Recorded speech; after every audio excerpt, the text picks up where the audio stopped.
What are you doing? Talking trash and other things. Check out this month's video and get to know the Aquaterra team that brings you water, wastewater, and solid waste services. In these short monthly videos, we'll be asking Aquaterra team members rapid-fire questions to get to know their personal side and how they support Aquaterra's core purpose of growing healthy communities. Hey Bob, how are you? Good, thank you, Brittany. How are you today? I'm doing pretty good. Are you ready to answer some rapid-fire questions? Sure. Awesome. So what is your role at Aquaterra? Solid Waste Supervisor. What are some of the responsibilities as part of your role? Well, managing the field operations, landfill gas operations, creating tasks for the crews, making sure we're in compliance on many areas of the landfill, arranging for cover material, fill plans, city works, building maintenance, diverting product from the landfill, making sure like we divert a lot of product from the landfill and just making sure that it is picked up on a regular basis. So what are some items that the landfill segregates, reuses, and recycles? We use the asphalt. Asphalt is very important to the landfill, cuts down on the dust, and the road maintenance cuts down on the mud if we put it in the right places. Other areas is cardboard. Concrete we like to use in some of our road building for aggregate.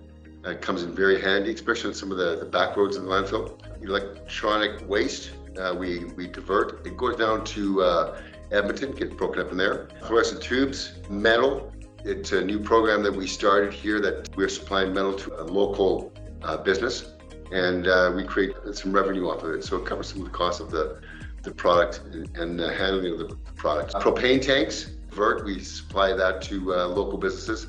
Batteries, we try to divert as much batteries as possible because when we run our equipment over it, when we compact the waste, it has a tendency to start fires. The smaller the battery, it seems like they're the worst ones. Cell phone batteries, we've seen them explode when we run the equipment near them on them.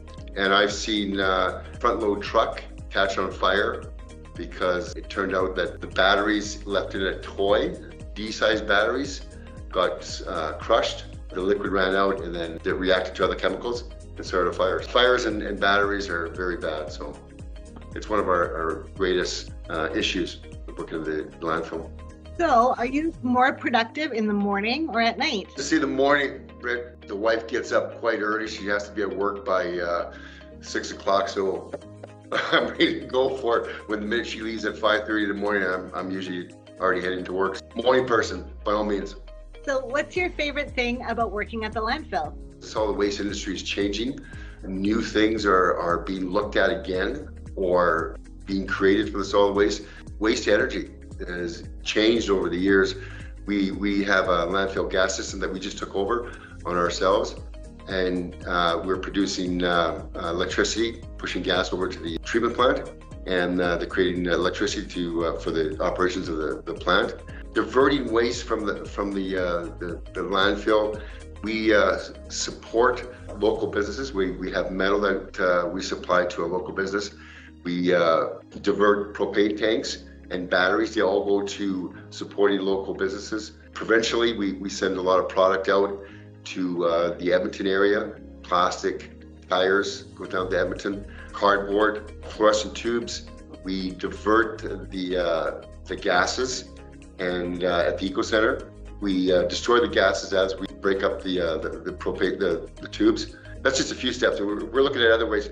We're looking at diverting drywall from the landfill. We've been doing it for the past few years to organic farmers down in the Edmonton Slave Lake area, and where they take the drywall and mix it in with animal waste, and then they put it out in the fields, use it for soil nutrients. Those things I really like to see more of, and I get excited when new technology comes in and we take a look at it and see if it'll work for our facility. So what are some items that the landfill cannot accept? Liquids, main thing. It's part of our operating pool. We can't take any liquids. Ballasts, with the old ballasts with PCBs that you see in the fluorescent lights. Car bodies. We had one here just a couple of years ago show up inside of a roll-off truck. They put the car inside the roll-off truck and on a bin, and they used a hose to squish it. So Didn't work out for them because they had to come and get the vehicle.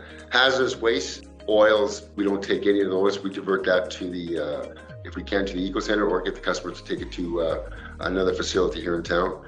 Just for the household, we can't take businesses. They have to take it to various outlets here in town. So, what is your ideal vacation? Camping in BC, Alberta, beautiful country. People are fantastic. Like to go to smaller communities, learn the history of the community, see new sites, new people. We like fishing and camping with the grandkids. Great memories. Kids are always happy, joyful, and great minds and fantastic hearts. Just love them. So what are some items that can be dropped off at the landfill at no charge? We take tires, electronic waste, yard waste, sod, clean fill that passes a tier 1 analytical, where we can take the dirt and store it outside the cells. What is the most memorable moment at the landfill that made you laugh? Two things come to mind, Brittany. One time, this is a number of years ago, this lady came into the landfill driving a truck.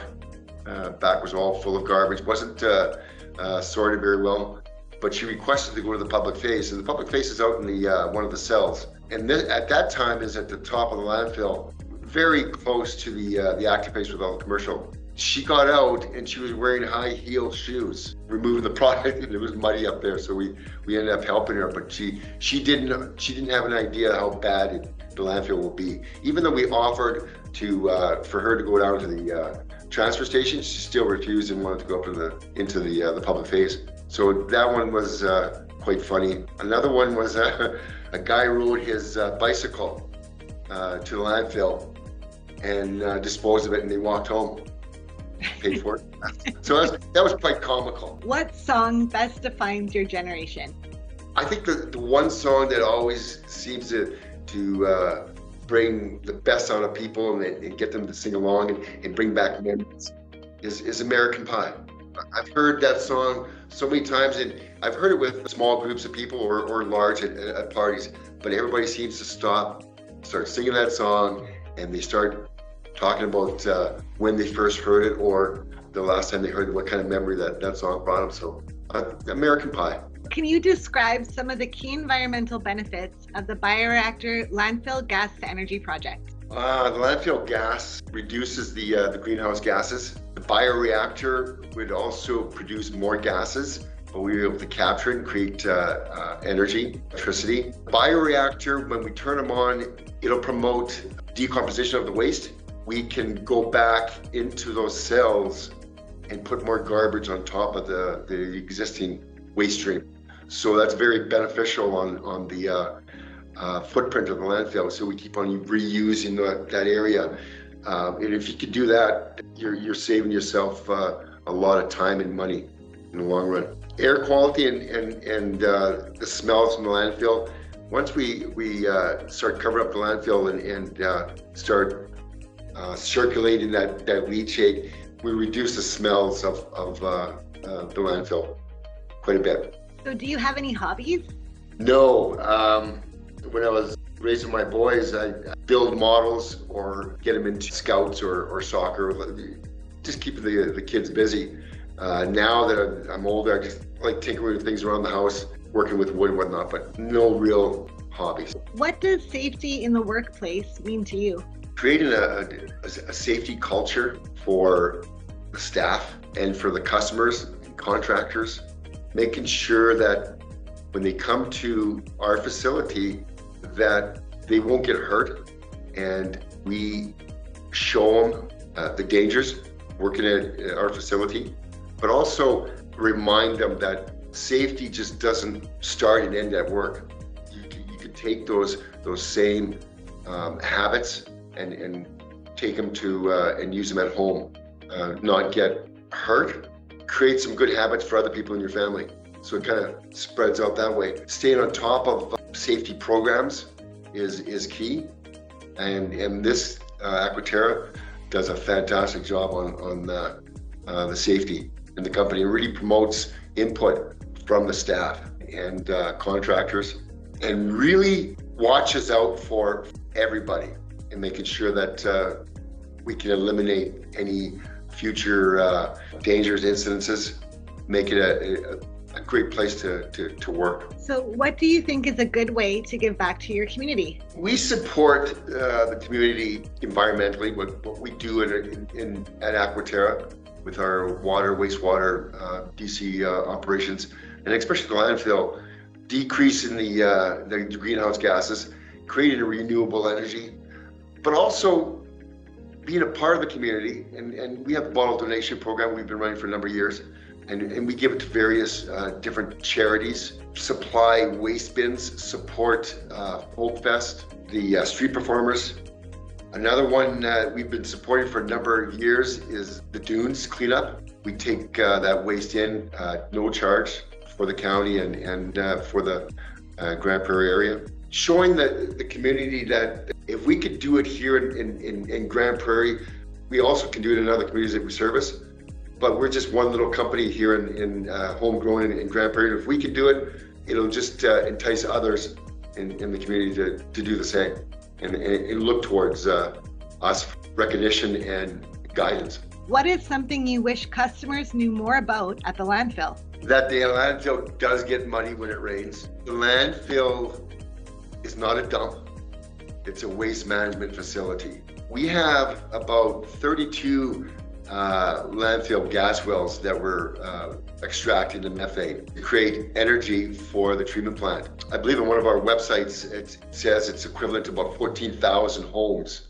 Grand Prairie, I believe, has about 16,000 homes. So it tells you how much energy this facility can create from harmful gases that would be going up in the atmosphere. Another one is the bioreactors.